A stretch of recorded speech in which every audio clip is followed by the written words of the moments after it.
And welcome to the Rob Call Bottom Up Show. It's available on YouTube and SoundCloud and Stitcher and iTunes and Pacifica Radio and Progressive Radio Network and lots of other places as well.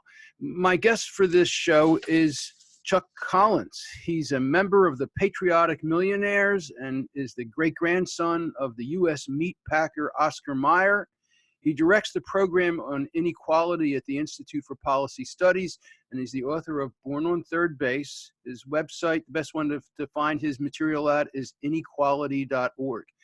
And this is, I think, the third time you're on the show, so great to have you back. Appreciate it. Thanks for having me back, Rob. So I invited you back because you're talking about the problem with billionaires. And I've been writing about it since 2012 that we need to get rid of them. I believe that it should be illegal to be a billionaire, that we need to de-billionaireize the planet. And so I was, and you've always had a very good take on wealth inequality. So what are your thoughts about billionaires and their role in our society, or the absence of the billionaire in our society?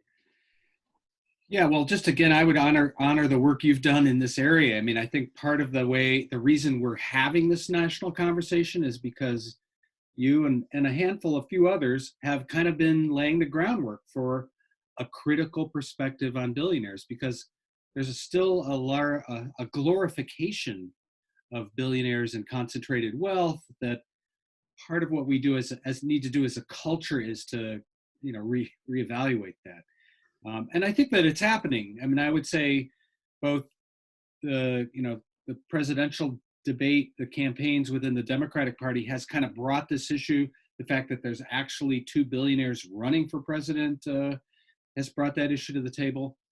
So it's a rich time to be having this conversation. And I agree with you that I think the fact that there are so many we've been studying billionaires at Institute for Policy Studies really for a while, and have we're building a new database, Rob, that you'll be interested in, and we'll have it up in another month, which will be kind of a way people can kind of look at trends since 1983, when Forbes and a number of other entities started to sort of track the wealth at the top.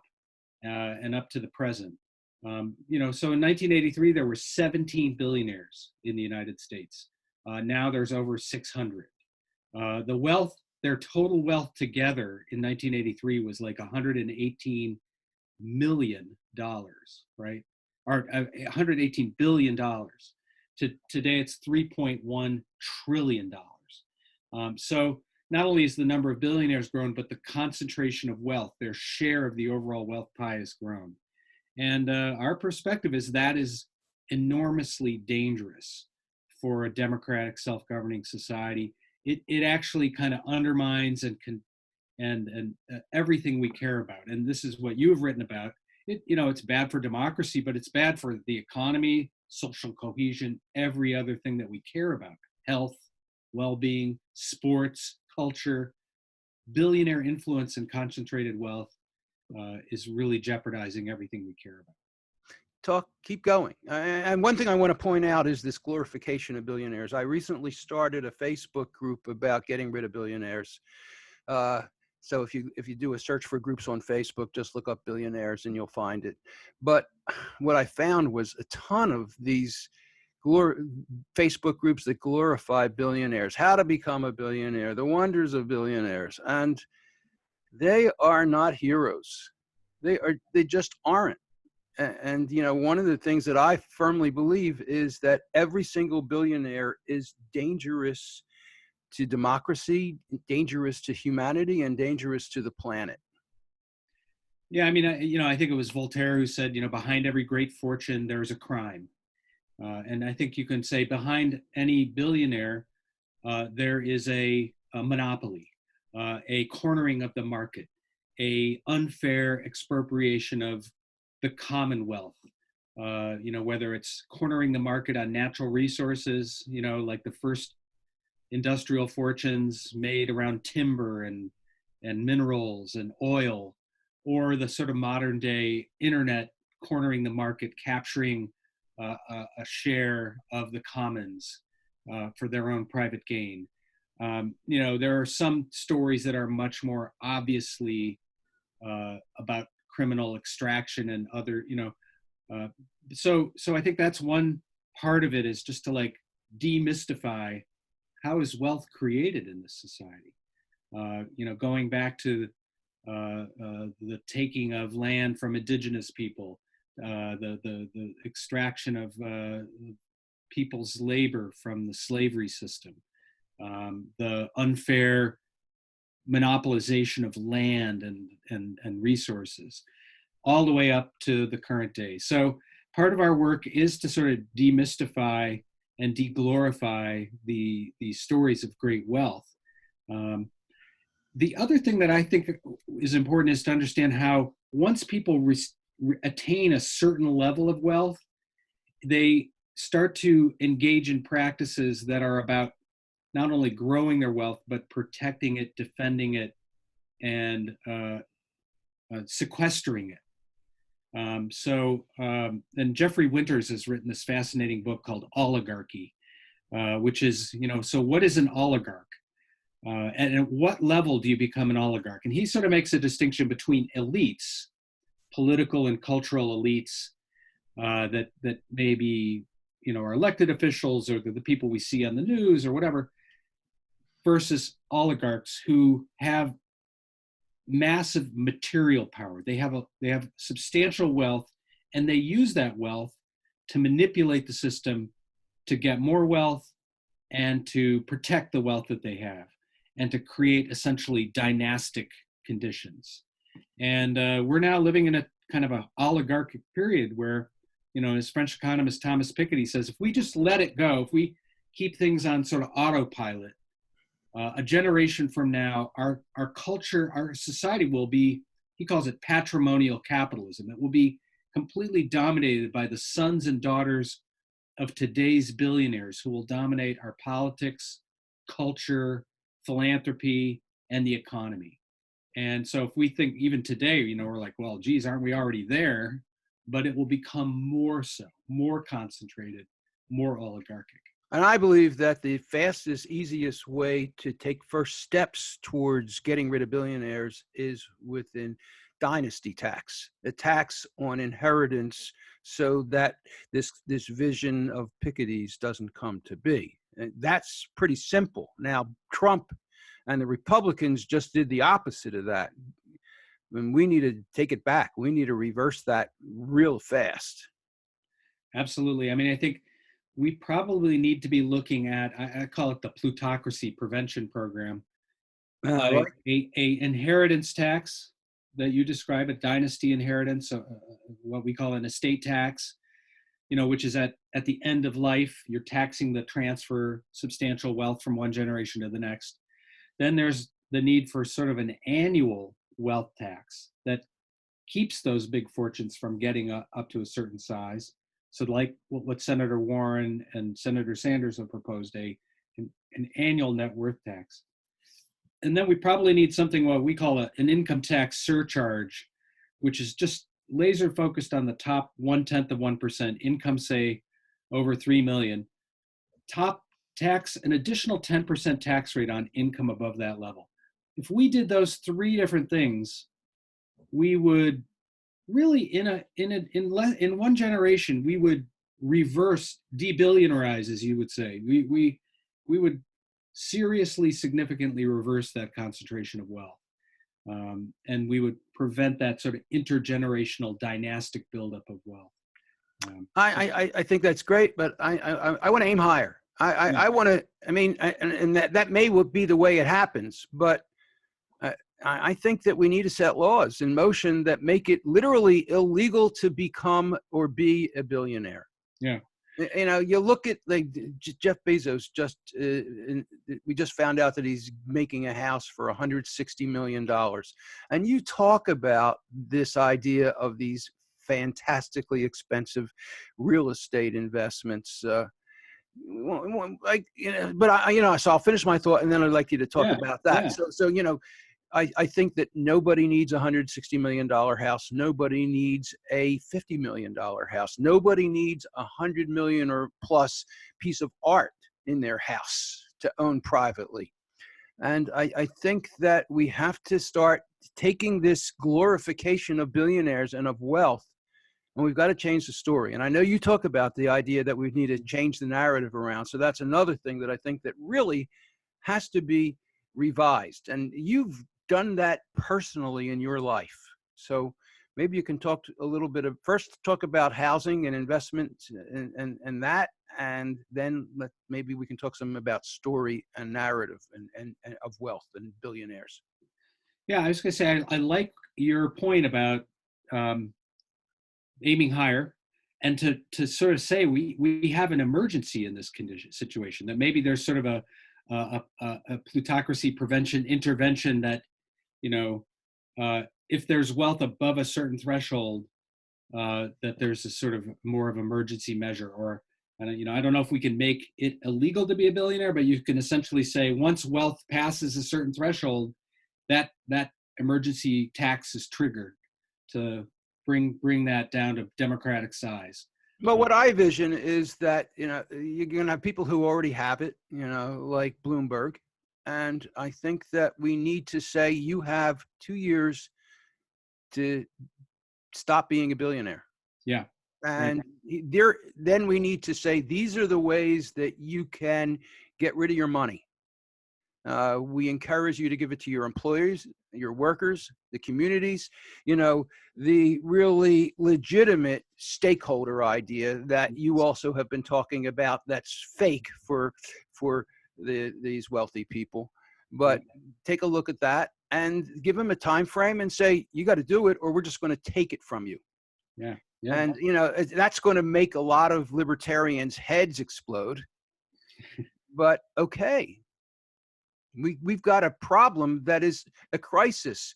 And I really believe that this wealth problem really is and you said it, it's a part of our ecological crisis as well.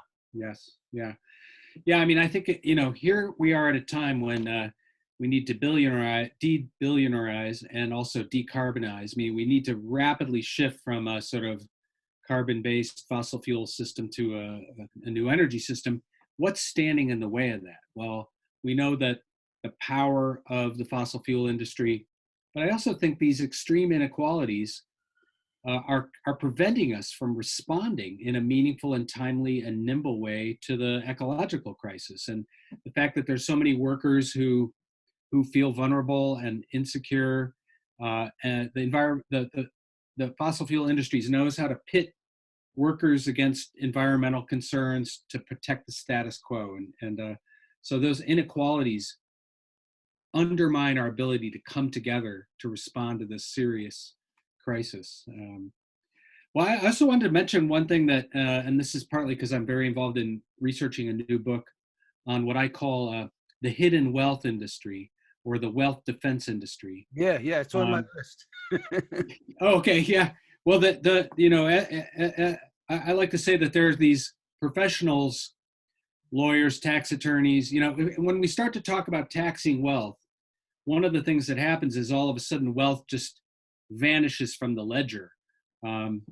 It goes into trusts and offshore tax havens and shell companies, and it enters anonymous forms of luxury real estate ownership. You talked about housing.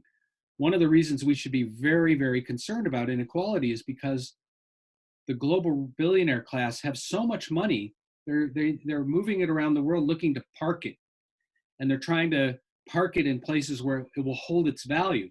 So if you're a Chinese billionaire or a Latin American dictator billionaire or a US billionaire, the United States and our real estate market is kind of a safe haven for protecting capital.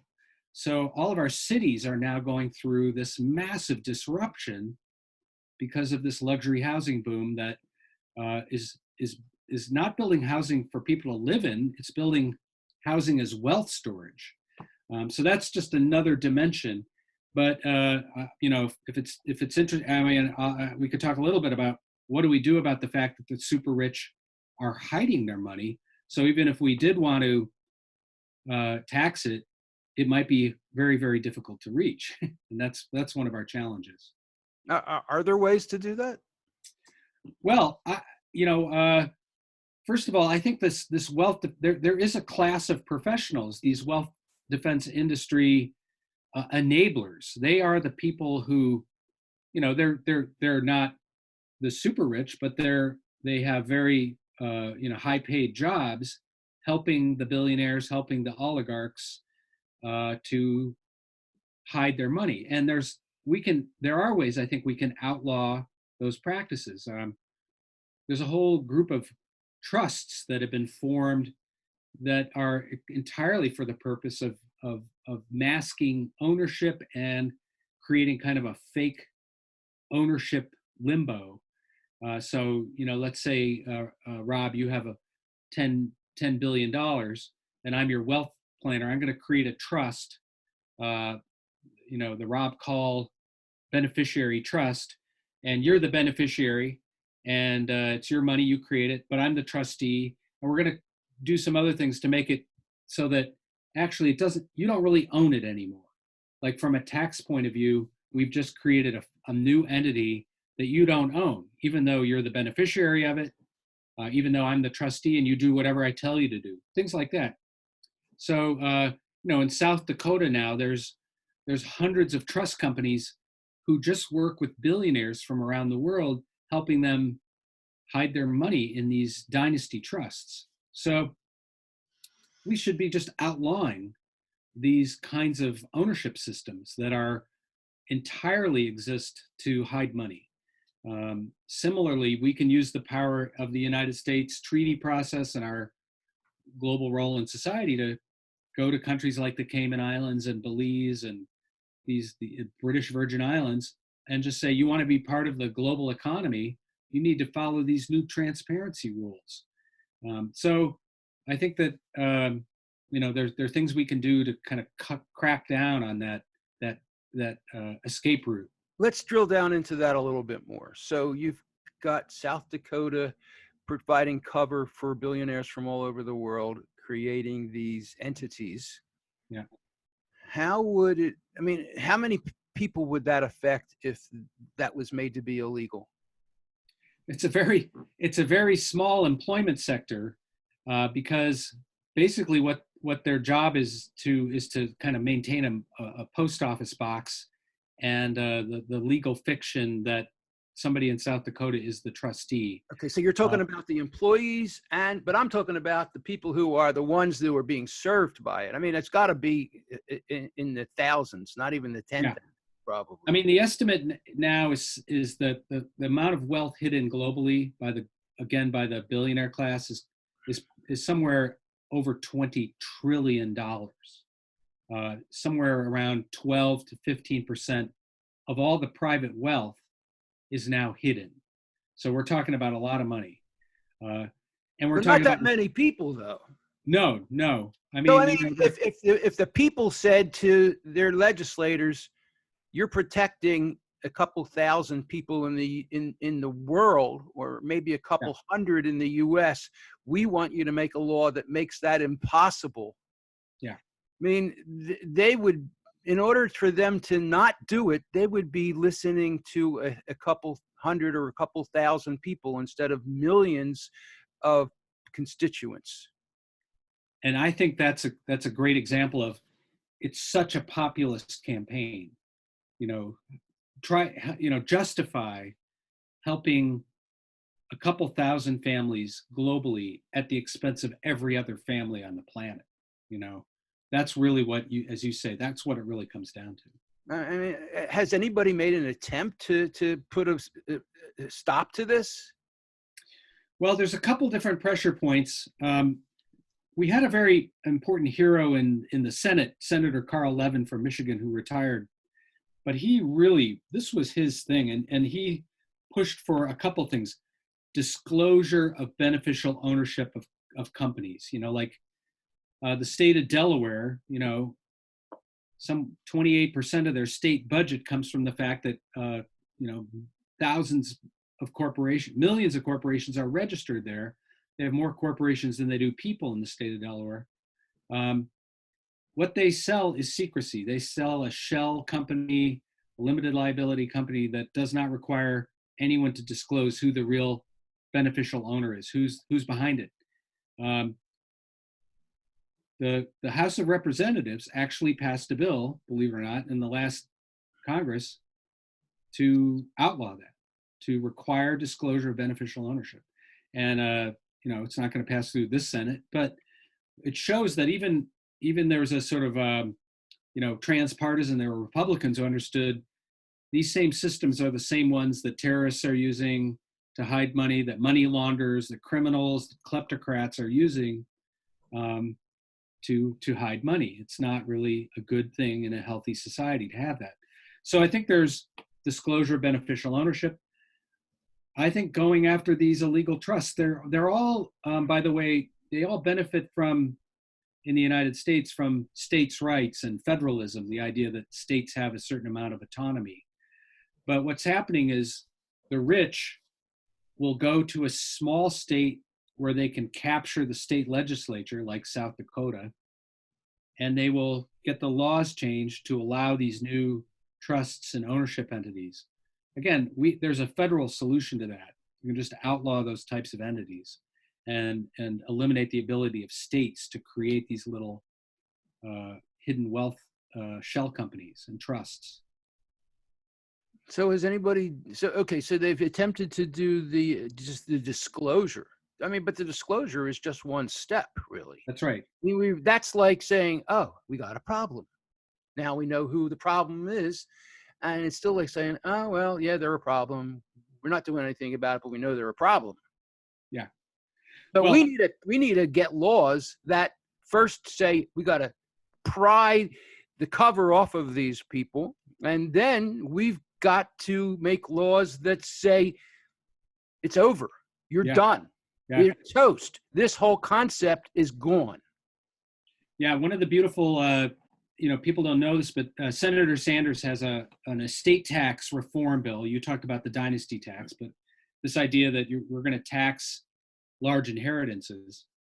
He has a bill to strengthen that, and one of the important features of that is he actually goes down and he shuts down all these trusts. He basically outlaws all these trusts that people use to avoid their estate taxes. So Sheldon Adelson, the Nevada casino magnate, at one point he created 30 of these opaque trusts. They call them GRATs, grantor retained annuity trusts. Don't waste any brain power learning about what these things are, except to know they're designed to avoid taxes. And in the process, so he used these to transfer $8 billion to his children, avoiding about $3 billion in estate taxes. So Senator Sanders' bill just outlaws the uses of these different gimmicks. And so you're right. Transparency will help expose what's going on. Transparency will actually have an impact. For instance, on the luxury housing issue in Miami, the federal government came in and they said, any real estate transaction that is cash for over $1 million has to disclose, 100% disclose. Sounds good. That's what happened to Miami's luxury real estate market. In a year, cash transactions went down by 70%. That just shows how much kleptocratic money was in the system. 70%. But it's like whack-a-mole, right? So they took the rich moved their money out of Miami. They moved it to they brought it to Boston.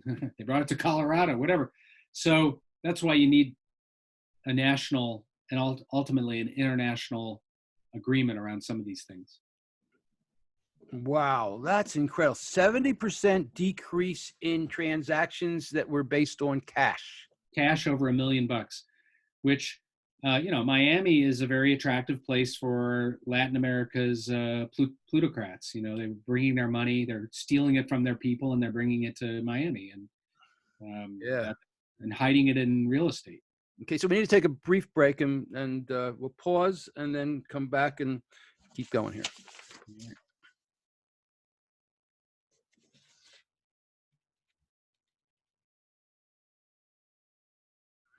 My guest for the show is Chuck Collins. He's a member of the Patriotic Millionaires, and he's the great-grandson of the U.S. meatpacker Oscar Mayer, except he gave away his access to the millions.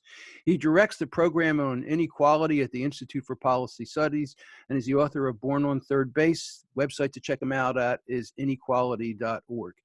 So you talk a little bit more about how people are investing in property and how it's affecting people. You wrote an article about it, how it affected Seattle, for example. And I know that in Chicago and New York and in Vancouver, I mean, it's changing the landscape. And then you've got gentrification. Gentrification destroys communities and creates investment opportunities, and it wipes out neighborhoods, really.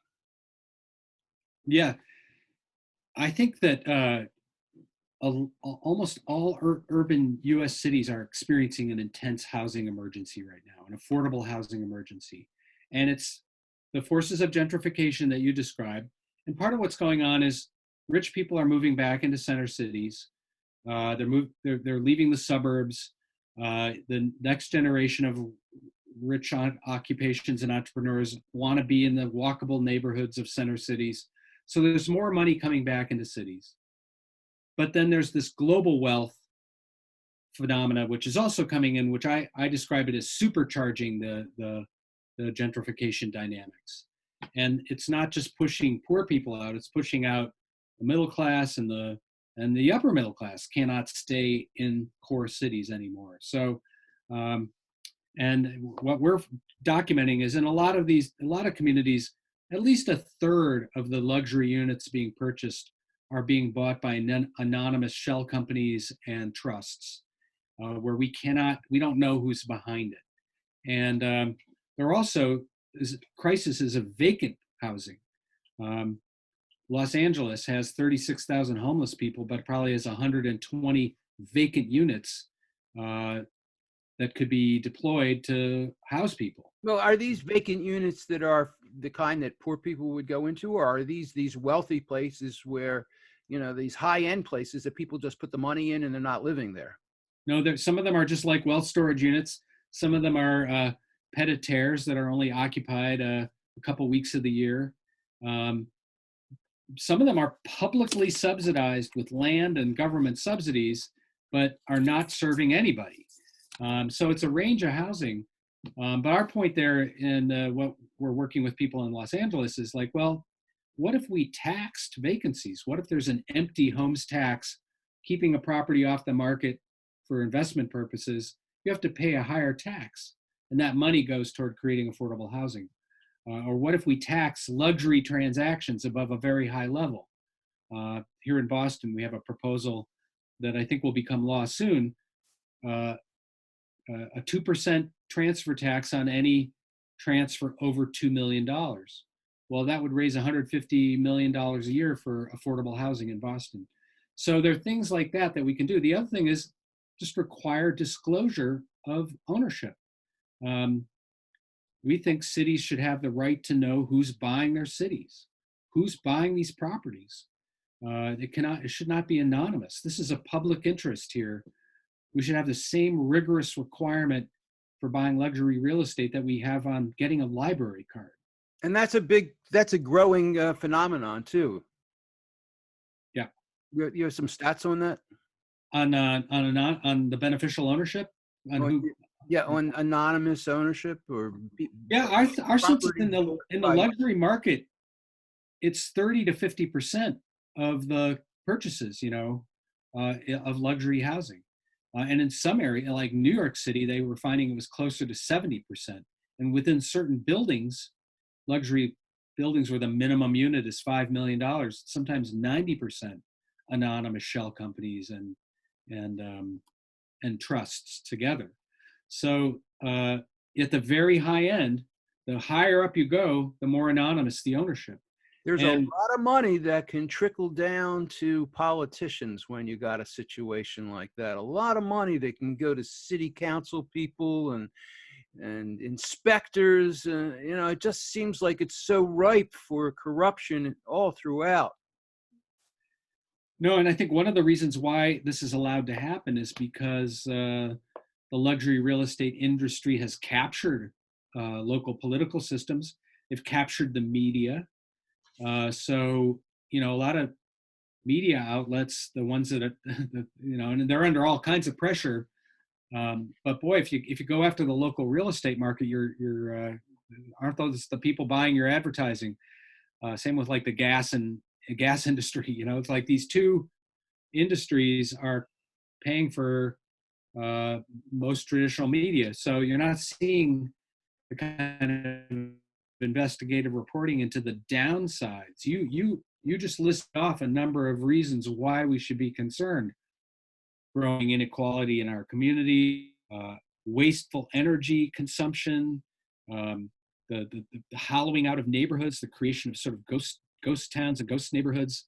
All those are reasons why we should be alarmed about this luxury real estate boom. And basically we just said is that luxury real estate has a huge influence on local media, which means that there's no conversation about it, that it's being ignored. Yeah. And what your solution would bring more money into the coffers of local government too. Yeah, I mean, if you think about it, here's billionaire wealth touching down in our communities.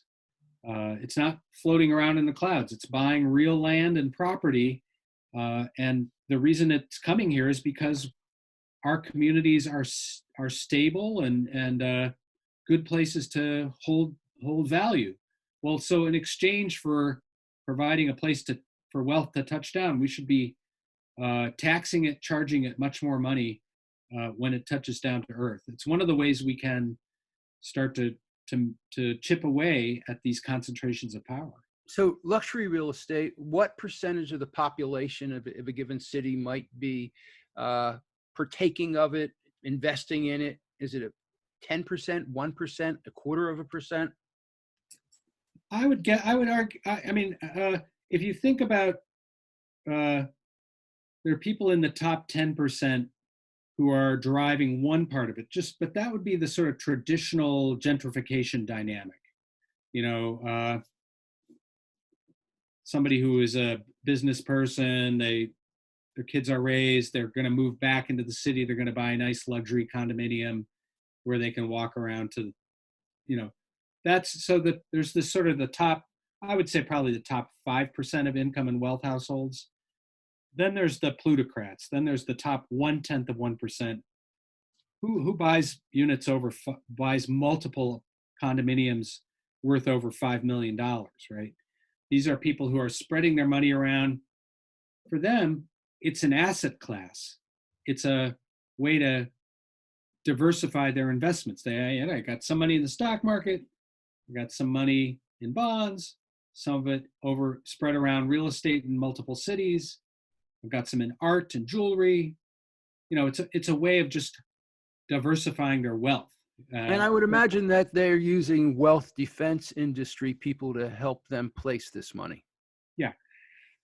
Yeah, I mean, it's a huge growing sector. There are probably a couple thousand family offices in the United States that work with the most wealthy families in the country, and they're bringing their wealth defense employees in-house, and maybe they manage their foundation and philanthropy, but they're also managing all their investments and making sure it's spread around. And we have a certain amount in real estate and a certain amount here and here and here. So yeah, the wealth defense industry, without those professional enablers, this would not be possible. So the wealth defense industry, now you gave a talk recently at Harvard, was it? Hmm. Asking grads there not to work for billionaires. It's interesting. If you go to, the Harvard Business School, which is where I was talking, you have 1,000 graduates. 2/3 of them now go work for, the McKinseys and the big consultants and the financial industry players. They go off and start, their $250,000 a year job at one of these big financial firms or consulting firms. Now, part of that's because they're taking on debt, some of them, and they're trying to, But I gave a talk basically saying, don't work for the billionaires. There's other meaningful work out there. There's other decent livelihoods to be made. Don't invest your life energy in working for people to get more money. Don't help a couple thousand families get richer at the expense of all the other families in the world. And so I was just trying to make this point, like as a criteria. Don't help these people get more power and wealth. You know, there's this phenomenon now. We have these wealthy people it's almost like they're a protected class, and they have all these servants around them, you know, to armor up their wealth and sequester it from from taxation and accountability. And my argument to these young people is, don't work for those people. As a matter of principle, help workers. Go work for a trade union and help them negotiate better deals. You know, go work for a public housing authority and make that public housing the best housing in the community. Like, bring your life energy. Don't wake up 30 years from now and say, what did I do in my life? I helped Jeff Bezos get a bigger market share and squeeze more workers harder and get richer. So how did these graduating Harvard students respond to you? I think they were enormously challenged, because their whole socialization up until that moment has been, go out there and work for, they don't think of it as, I'm going to go work for a billionaire. They think, I'm going to go out there and get a great job. Well, guess what? There's a lot of there's a reason why certain companies can pay a 26-year-old $250,000 as starting salary. They're monopoly corporations. They're financial industries that have captured a huge share of the nation's wealth. So part of it is just get them to understand, like, how do you want to use your life? You know, do you really want to just help the rich get richer? Is that a meaningful life, given the levels of inequality in our society? So yeah, some of them were like, wow, I've never heard that before. It really changes how I think about, you know, my life and my career. You know, you don't want to wake up like the hangover, you know, just like, oh my God, what happened to me? You know, I've been working for... You are a member of the Patriotic Millionaires, and I think you actually helped to found that, right? Yes. So how did you find the 130 plus? How many people are in it now? That's about 250 members. 250, wow. Yeah. 250 plus members who are millionaires and billionaires who have a different attitude. And what is that attitude? And how did you find them? And how did they change their thinking? Well, you know, there are a lot of wealthy people who use their wealth and power to rig the rules to get more wealth and power, but it's not everybody. And so part of this project has been to find those people who understand they live in a society, that it's not in anyone's interest to allow these inequalities to keep growing. It's even bad for rich people to have these inequalities grow. It's going to wreck life for rich people. Now, some rich people think they're going to, you know, build an island or, you know, go to Mars, get a landing strip in New Zealand and ride out the rough times. But a lot of people understand, like, actually, you can't go to Mars right now. You know, I mean, I know Bezos is interested in outer space. You know, you hear these people like, okay, right, there is no planet B at this point. So guess what, billionaires, we're stuck together. You're stuck with the rest of humanity. Anyway, I think what's cool about the Patriotic Millionaires is they're saying, it's not in my interest to do this. And I want to see the tax system fair. These are employers who pay a living wage and support raising the minimum wage to $15 or more. These are companies that are transferring ownership to their employees and creating broader ownership. These are people who understand, like, they should be paying more taxes, and that's, you know, that would be a good thing. And they're not just sitting at home saying that, they're publicly out engaging in the media talking about that. So I think it's not everybody wants to go out and be public. Not everybody wants to be on a TV show, but these are people who are kind of willing to sacrifice some of their privacy because of what they believe. So they come out of the woodwork. Every time one of us does a program, we find more people. That's So great. I think it's encouraging. And this whole idea of philanthropy, we haven't talked much about that, how it's abused and how it's often just used. I mean, if you look at Mike Bloomberg, for example, he gives away all kinds of money, but he does it to get influence. He does it to get power. He'll give $1 million or $5 million to an organization, and in exchange, the person who runs it will either support him or not attack him or get behind him or endorse him.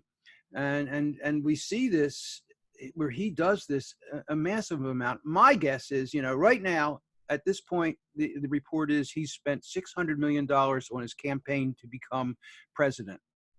And that, I believe, is money from media primarily, whether it's buying ads or buying Facebook influence. My guess he's probably spent an equal amount buying people, paying them, giving them donations to their nonprofits. And all of that is probably in the guise of philanthropy. So talk about your take on billionaire philanthropy. Yeah, I mean, I would say the important thing is for us to be enormously skeptical about the role of philanthropy, and particularly, and there's a couple reasons we should be. One is philanthropy is becoming more top heavy. So it used to be, when you and I were growing up, Rob, there were the March of Dimes, and there were sort of charities were broadly supported. Working class people gave to charities. There has been this growth in the amount of money given to charity, but almost all the growth is among the mega donors, and giving by low and middle income givers is going down. And that's a troubling trend, because if you think about it, we have this independent sector of organizations, more and more they're looking up at the billionaires, to support them. And that creates corruption and mission drift and too much power. And my big beef with philanthropy is it is a taxpayer subsidized extension of private power. And it would be one thing if millions of people were also getting a tax benefit for giving to charity. But most of the tax benefits now go entirely to the top 10%, and most go to the super rich. Okay, so let's talk about that citizen subsidized philanthropy. I read you talking about it, heard you talk about it, and it really makes me think of the idea of corporate socialism. This is billionaire socialism. If they give $10 million to something, then we're going to give them a tax break for $3.5 million or $4 or $5 million. So we're ending up, it's socialism for billionaires, really. Yeah, I mean, here's another way to think of it.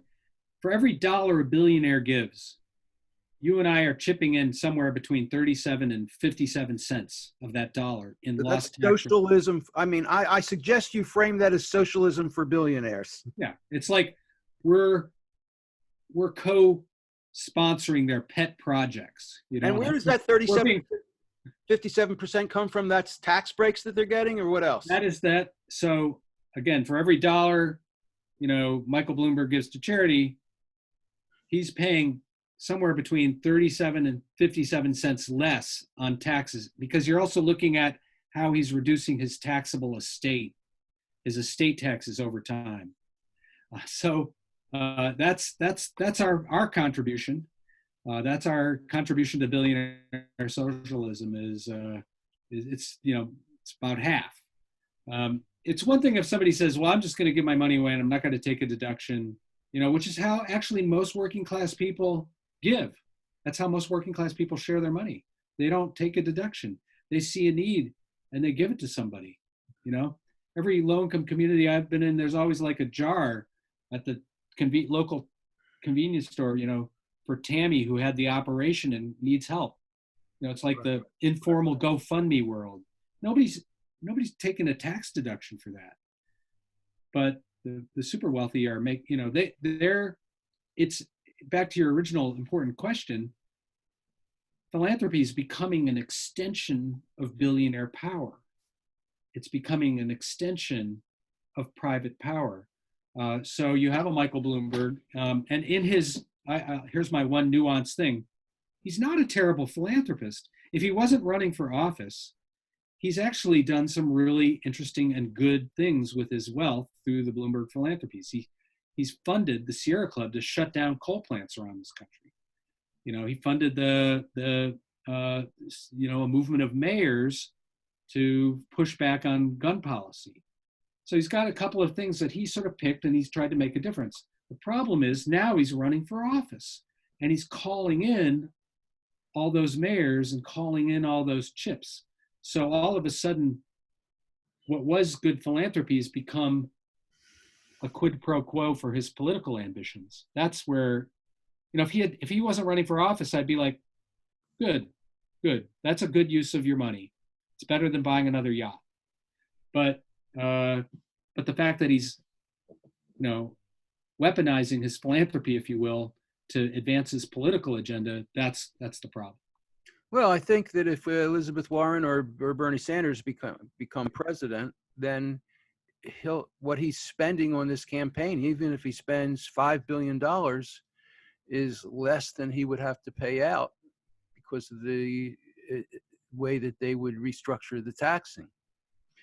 And I think that is a big part of his consideration. This is an investment in wealth protection, as you describe this industry. Yeah. So we need to take another brief break, and then we'll be back.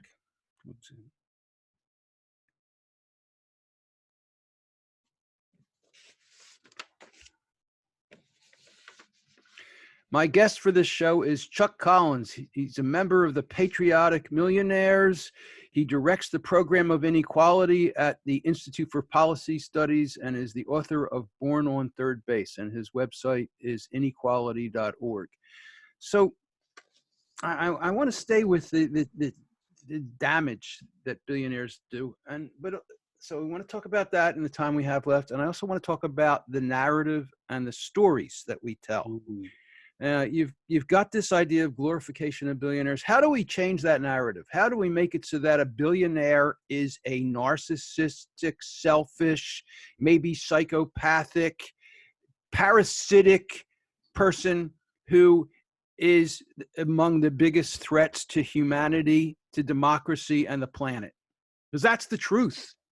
Yeah, I think part of our work is to demystify the stories of wealth that people tell and the individual biographies, and to talk about, well, what went into that $1 billion? Whose other labor was not compensated? What forms of public investment and the Commonwealth contributed to that wealth creation and why it should be taxed and returned to the Commonwealth, returned to the people. Have there been any successful stories that do that? I think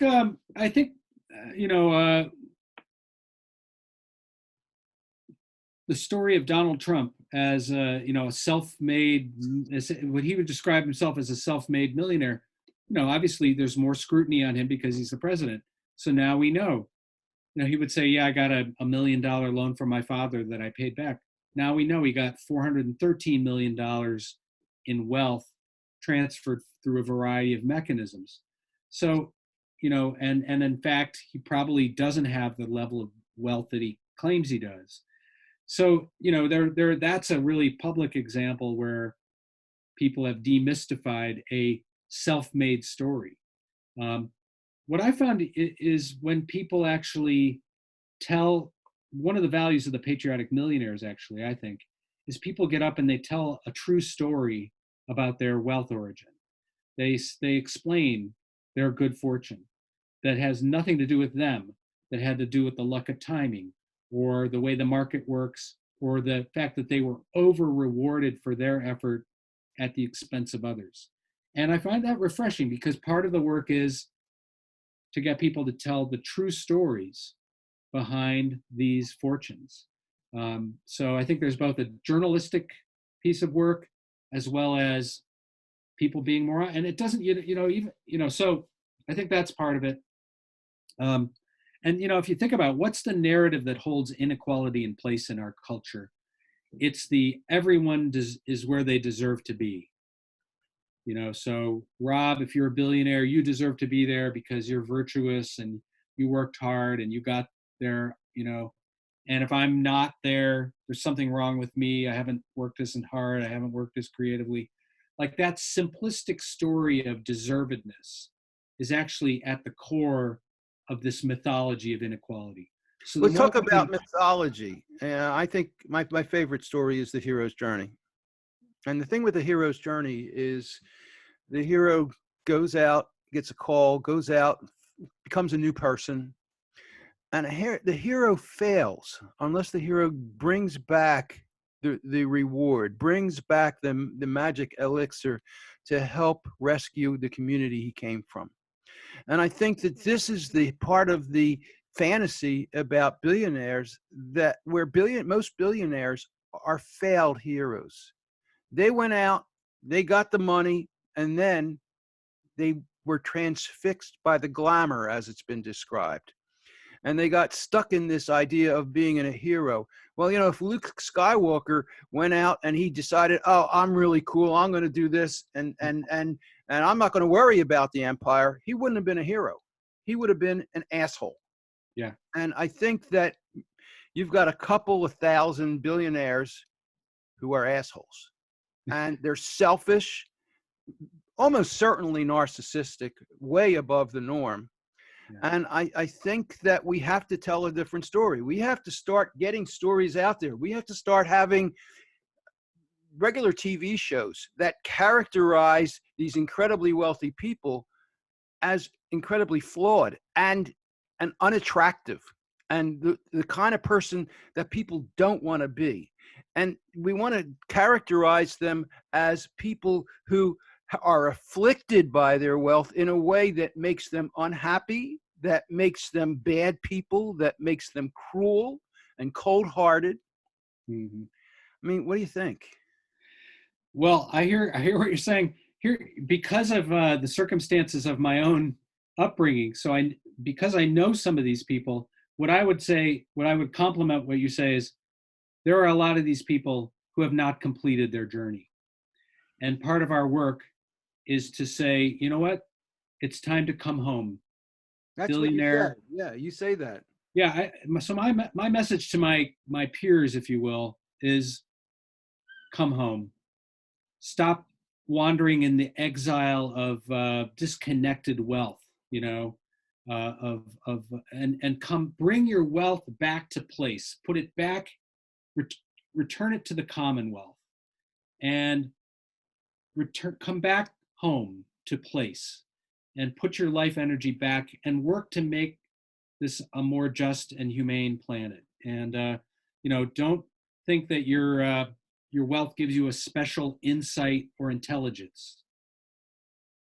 Humbly come home and stop hiding your money. Pay your fair share of taxes. Share the wealth radically and deeply. Reconnect with humans that are not rich. Get to know their stories and engage in reciprocity. Don't just like keep your hand out, stiff arming people, but you know be vulnerable to the rest of. That's the human condition. So that's my message is, let's complete the hero's journey, if you will. Come bring it home. I like that. Because what I said really was pretty negative, and I think you're Well, right. They can come home. They can finish the journey. They're stuck. So part of the message that we need to get out there is you haven't finished yet. You've got more work to do, and if you stay where you are stuck, then you're a failure, really. yeah. I mean, here's what I would say the anger that you expressed is completely justified, meaning that what this system has done to destroy human dignity and people's lives is unforgivable. And these are often humans who have been put in, have landed in a certain situation. Everyone, we are all responsible for what we do going forward. We may not, I was born into certain circumstance. I had no choice. What I do from this day forward, I do have a choice. You were born to be a wealthy individual who never had to work a day in your life. Right. But here's I would say is a lot of these people, what we want is we want you to rejoin humanity. We want you to rejoin humanity. And we need the treasure of the commons back. The money that's been taken and is sequestered, we need it back in our communities and our localities. And you talk about how privilege is a disconnection drug, and talk more about that. That's so if you think about it, someone who grows up in an advantaged circumstance or grows into it becomes very disconnected from the rest of society. I remember hearing a wealthy person talk about how their universe became smaller and smaller, that the number of people they felt they could trust became smaller and smaller. And they're disconnected from the rest of humanity.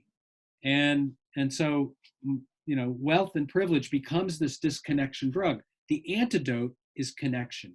It's re-engaging with the rest of humanity, warts and all, And I have to say, my book, Bottom Up Revolution, the subtitle is Mastering the Emerging World of Connectivity. There are so many ways that people can connect now.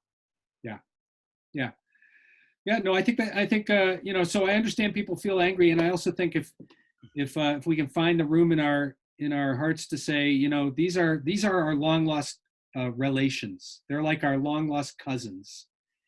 They have been exiled from the family.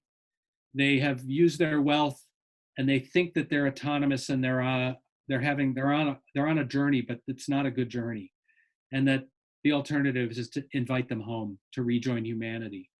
And I actually find that has made a difference to some people, and here's the thing, it's in their selfish interest to rejoin humanity.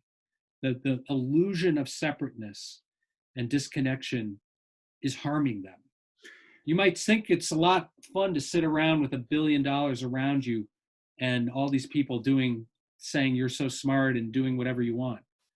But actually on a soul level, it's really destructive. So you say that some people have actually taken those steps back. What do you think it is? I mean, because the other side of it, the power that comes with being a billionaire is so massive, so huge. It's got to be the drug. It's a huge drug, and it's got to be incredibly addictive. How do people get past that? Well, the antidote is connection, as you write too. Connectedness, connectivity. It's about human relations. It's about being a member of an authentic community, not one that you bought, but as a community of people in relationship with each other, caring for one another. And that's and reconnecting with our life purpose. We are passing through, we are stewards. We're here to care for one another and care for the earth, not destroy it. And we're running to the end of the game now, extractive capitalism and ecological destruction. We've run the course. And so we need all hands on deck. Now, there's Bill Gates. People refer to Bill Gates. Look, he's given away all of his billions. But I get the impression that he's still holding on tight. I just don't get the impression that he is doing what needs to be done.